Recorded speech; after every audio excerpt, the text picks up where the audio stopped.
Warahmatullahi wabarakatuh. Waalaikumsalam warahmatullahi wabarakatuh. Rahayu Sagung Dumadi. Rahayu.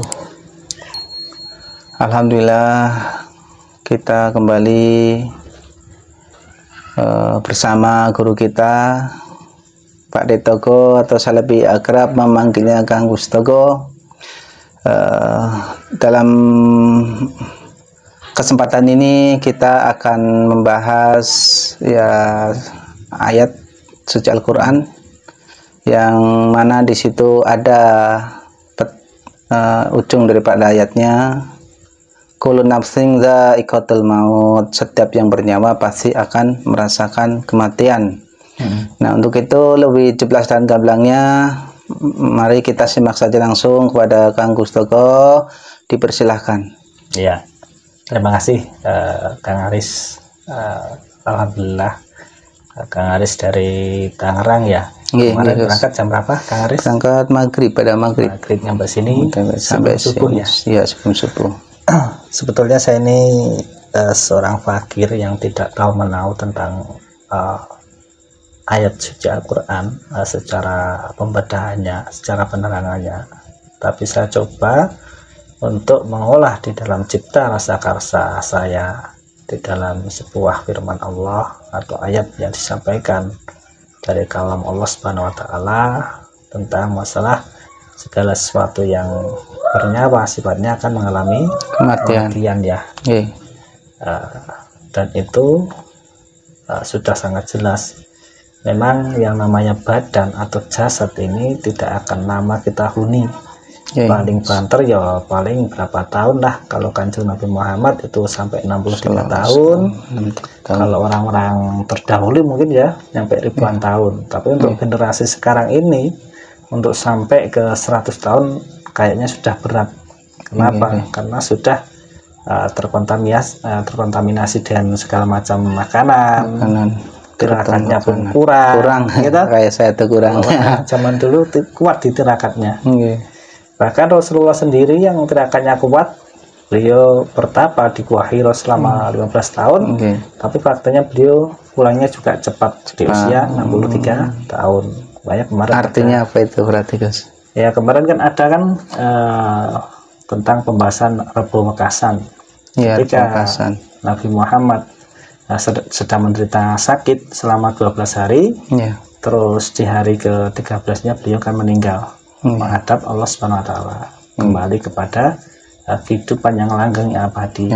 Karena sesungguhnya kematian itu disebutkan adalah segala sesuatu yang bersifat itu mempunyai nyawa, maka akan mengalami kematian. Berarti kan jasad.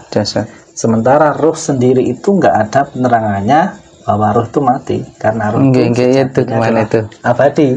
Ya, itu yang ditunggu-tunggu nih. Ruh itu adalah cahaya kesucian yang diciptakan oleh Allah Subhanahu wa Ta'ala. Itu juga dari bagian ruh yang maha suci itu tadi. Dan kita menerima sebagian saja. Sehingga kita ini dipinjamkan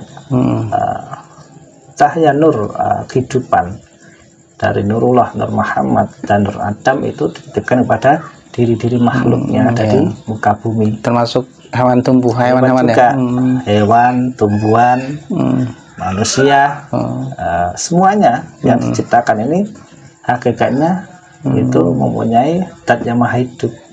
Tumbuhan nyatanya juga bisa berkembang biak, menghasilkan buah, dan semuanya kayak otomatis gitu ya. Semuanya bertasbih kepada Allah. Kalau kita bisa masuk di dimensi suara alam. Tapi yang nggak gampang, itu perlu proses tirakat kan? Saya belum merasakan itu. Semua bertasbih, saya belum merasakan gimana itu supaya bisa merasakan. Nah iya, makanya itu selama kita hidup di jasad ini, hendaklah kita selalu berbuat kebaikan, walaupun sedikit yang bisa kita lakukan. Tapi teruslah kita berusaha untuk berbuat kebaikan. Karena apa? Karena kita itu jauh dari kesempurnaan kan. Kita belajar dari hidup sehari-hari, perbuatan kita itu ibaratnya belum seimbang antara kebatilan dan kebaikan. Keburukan dan kebaikan dominan lebih banyak keburukan. Kenapa? Sifat kebaikan itu terkadang masih ada suatu pamrih yang di luar kemurnian. Kita melakukan suatu kebaikan mengharapkan sesuatu balasan atau imbalan, itu kan sudah nggak murni. Kenapa? Niatnya tuh karena kita belum bisa mengerti tentang hidup ini. Hidup ini adalah afal, asma, ada sifat, ada dat. Afal itu obah musak masih atau yang menggerakkan adalah Tuhan. Ini dia dan yang semuanya harus atas nama Tuhan. Yang menyifatinya pun Tuhan. Di dalamnya ada dat kehidupan yang maha menghidupkan, ya Tuhan itu sendiri. Yang menggerakkan, yang memberi nama, yang menyifati, yang menghidupi. Nah, makanya di dalam kita belajar untuk mengenal hakikat hidup yang sejati, kita kenali dulu sifat-sifat Tuhan di dalam 99 asma Allah, asma sifat ya. Nah, ada juga yang disebut 20 sifat kalau zaman dulu ngaji ya. Iya, wujud kita mbakau gitu kan. Dan kita harus tahu sifat Tuhan beda dengan sifat manusia atau makhluk yang lainnya. Kalau di kesifatan manusia itu contohnya rasa bahagia, rasa menderita, rasa kekurangan, rasa istilahnya rasa macam-macam. Ada 14 itu bukan ya yang ada tadi 24. 24 yang dicari. 24. Susah, saya baru senang, baru dengar sampai ya kan? 24. Terus menderita, sedih, kecewa. Itu sifat-sifat manusia. 24 ya. Iri, dengki, dendam, hasut. Ya kan?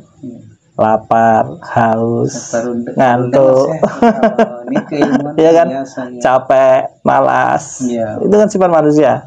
Tapi di dalam 99 asma Tuhan itu nggak ada sifat-sifat demikian itu, nggak ada ya.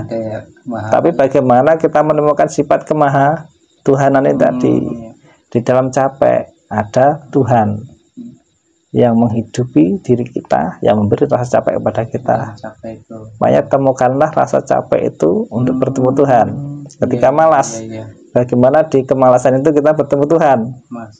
Jadi nggak bablas malas ya? Saya masih bablas. Makanya ketika turunnya ayat bahwa malam hari itu kita disuruh istirahat. Iya, itu.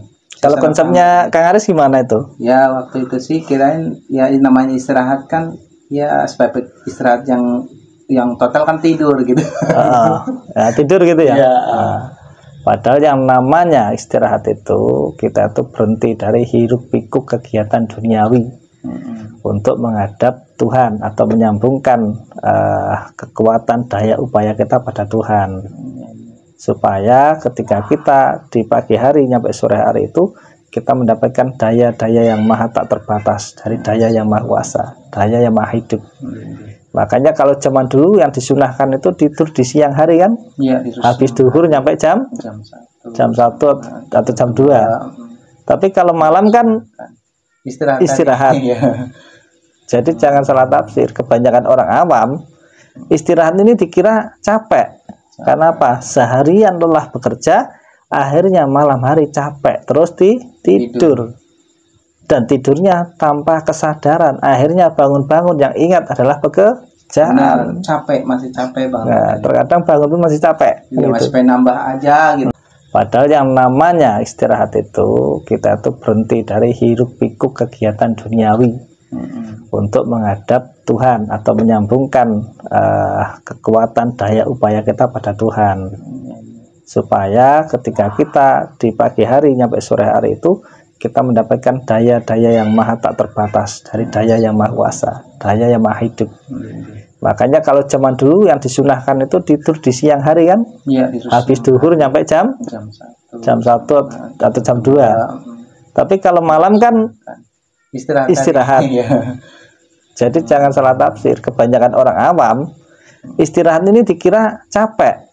Karena apa? Seharian lelah bekerja, akhirnya malam hari capek terus tidur. Dan tidurnya tanpa kesadaran, akhirnya bangun-bangun yang ingat adalah pekerjaan. kerjaan, capek, masih capek banget. Nah, terkadang bangun pun masih capek. Ya, masih pengen nambah aja gitu. Nah, beda kalau kita istirahat dari hiruk pikuk duniawi, dari kemelekatan duniawi, tapi setelah pagi hari itu kita bisa terhindar dari itu dengan malam harinya beristirahat, kita munajat, kita berzikir. Semampunya saja, sebelum tidur kita berzikir, nyambung pada daya energi Tuhan. Setelah bangun, nanti kita akan mendapatkan daya kekuatan yang tanpa batas yang diberikan oleh Tuhan. Gitu kan? Iya. Makanya kalau orang-orang zaman dulu jangan makan sebelum lapar, ya tak? Berhentilah sebelum kenyang. Banyak tirakat toh. Jangan tidur sebelum ngantuk, itu macam-macam orang zaman dulu. Beda dengan orang sekarang. Sekarang itu wajib makan. Sengaja tidur belum ngantuk kan emang jam 8 harus tidur gitu. Nah, sekarang tidurnya jangan kurang, harus standar 8 jam kan gitu. Itu secara rutinitas. Tidur itu pas ngantuk ya. Pas posisi ngantuk. Sengaja supaya tidurin gitu. Iya, karena apa? Kalau ketika kita ini sudah terserang rasa kantuk, disitulah kita bisa menemukan kenikmatan di kala tidur. Dengan apa? Dibarengi dengan zikir tadi. Nah, makanya segala aktivitas itu kita harus berbuat baik kepada diri sendiri. Contohnya kita sudah diberi kehidupan, sudah diberi kesempurnaan di dalam kehidupan, ya kita syukuri dengan tafakur. Nah, kenapa? Karena ruh ini hanya sesaat tinggal di jasad. Makanya kita harus berusaha bagaimana caranya untuk memurnikan roh ini ketika nanti menghadap Tuhan. Rohnya ini pertanggungjawabannya nggak terlalu besar karena menanggung beban raga yang disebabkan oleh pikiran dan nafsu, sehingga raga ini berbuat semaunya untuk mengikuti nafsu dan pikirannya. Padahal besok yang dipertanggungjawabkan adalah yang ditanya apa? Rohnya. Kenapa sang roh tidak bisa memberi pencerahan pada akalnya, pada nafsunya, bisa mengalahkan pada badannya, malah terpengaruh gitu ya. Malah terpengaruh dengan unsur pikiran. Nah, jadi roh itu sebetulnya suci, tapi karena masuk di dimensi unsur makhluk yang dari tanah, api, angin, udara tercemari. Nah, ini kita belajar bagaimana proses untuk membersihkan kembali. Nah, itu yang paling penting nih, biar nggak konsep teori dong. Wah, itu ada lagunya kan. Makanya saya bilang tadi, kalau untuk konsep teori saya nggak paham, tapi saya coba untuk menerjemahkan dengan laku-laku spiritual yang pernah saya alami kan gitu. Dan contohnya tadi, saya latih berzikir di bawah tanah. Di dalam sana kan gelap gulita, melihat dirinya sendiri kan nggak bisa ya. Sama aja kan. Apa yang dirasakan ketika di bawah tanah? Rasanya kalau saya kok tenang banget itu. Pakaian baru setengah jam gitu. Emang namanya ini ya agak pegel, tapi pas bangun nggak semutan gitu. Itu kan baru mengumpulkan daya energi. Itu kan setengah jam kadang semutan lah gitu. Itu bedanya gitu kan. Tenang. Ketika kita sering mengasah jiwa kita untuk masuk di alam kosong atau alam ketenangan, berhenti sesaat, beristirahat dari kemelekatan duniawi, maka daya energi Tuhan itu akan masuk pada diri kita. Bukan berarti kita meninggalkan duniawi, tidak. Kita tetap butuh untuk duniawi kita. Fasilitas itu kita butuh, dan kita pun bagaimana caranya untuk mencukupi kebutuhan, kan gitu. Tapi rohani ini juga butuh untuk beristirahat, butuh untuk mengumpulkan daya energi, kemurnian dari Sang Ilahi. Nah, disitulah nanti kita akan enjoy, enak di dalam menghadapi kehidupan sehari-hari gitu loh kan. Tapi enjoy banget tadi. Enjoy kan? Nah, banyak yang ini juga ya, mau selesaikan malam mau ngaji apa. Ini pertanyaannya saya jawab gitu aja Kang, karena saya belum paham, saya belum tahu gitu tentang bagaimana pengupasannya. Ya kita bercerita aja. Intinya kita harus ingat, sadar betul bahwa sesungguhnya raga ini nggak lama untuk ditempati. Maka kita harus berbuat sebaik mungkin di kesempatan hidup di raga sekarang ini, intinya gitu. Perkara besok mau gimana lagi ya wallahu alam kan gitu kan. Saya kira itu cukup Bang, karena ini nanti juga kita ada acara. Kita tutup dulu ya. Ya, demikian penyampaian atau edaran yang disampaikan oleh guru kita Kang Gustoko. Itu yang menarik, ketika capek itu kita sambungkan ke Allah, Dat yang memberi kekuatan al-qawi, ya. Dan ketika kita sudah ngantuk dan intinya drop, kita sambungkan. Ini kesempatan untuk menyambungkan. Tapi yang namanya belum terlatih, termasuk saya juga lupa terkadang. Kemudian ruh ini kok bisa sampai kita nggak khusyuk dalam surat atau kita nggak khusyuk? Ternyata jawabannya guru kita menjawab, tertutupin oleh unsur tanah, unsur api, unsur raganya lebih kuat. Jadi akhirnya kembali kepada Allah. Roh ini adalah kotor. Nah, maka tadi laku-laku yang beliau ajarkan selama ini, mudah-mudahan kita nanti bisa juga ke sini untuk belajar pada guru kita Pak De Toko atau Kang Gustoko. Demikian mungkin kami ucapkan Assalamualaikum warahmatullahi wabarakatuh. Waalaikumsalam warahmatullahi wabarakatuh. Rahayu. Rahayu.